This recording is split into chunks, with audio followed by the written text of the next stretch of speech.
हुजूर ने फरमाया किसी बीमार को देख के, मुसीबत वाले को देख के ये दुआ पढ़ो, तुम उस मुसीबत में शिकार नहीं होंगे। बरेली शरीफ के दाएं बाएं ताउन का मर्ज फैल गया तो आला हज़रत फरमाते हैं मेरे मुंह में भी कुछ गिल्टियां निकल आईं। तो बाज लोगों ने कहा शायद आपको भी ताउन हो गया है। आला हज़रत रहमतुल्लाह अलैह फरमाते हैं जो सबसे बेहतरीन तबीब था वो लाया गया, उसने मेरा मुंह देख के, गिल्टियां देख के कहा खो आपको तो ताउन का मर्ज हो गया है। तो आला हज़रत फरमाने लगे मुझे सारी बीमारियां लग सकती हैं, ये नहीं लग सकती।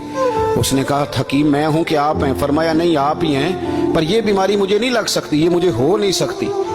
उसने इसरार किया तो आला हज़रत रहमतुल्लाह ताला अलैह उसको कहने लगे मियाँ तू जो मर्जी कर लेकिन मुझे ताउन का मर्ज नहीं हो सकता, ये बात तय है।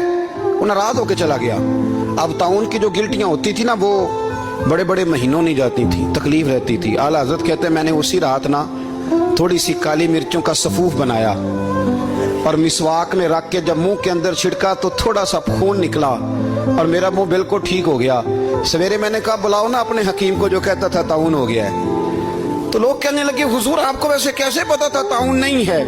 फरमाने लगे पता इस तरह था कि अल्लाह के रसूल सल्लल्लाहु अलैहि वसल्लम ने एक दुआ इरशाद फरमाई है, फरमाया किसी मरीज को देख के पढ़ लो अल्हम्दुलिल्लाहिल्लज़ी मिम्मब्तलाका बिही वफद्दलनी अला कसीरिम मिम्मन खलका तफदीला।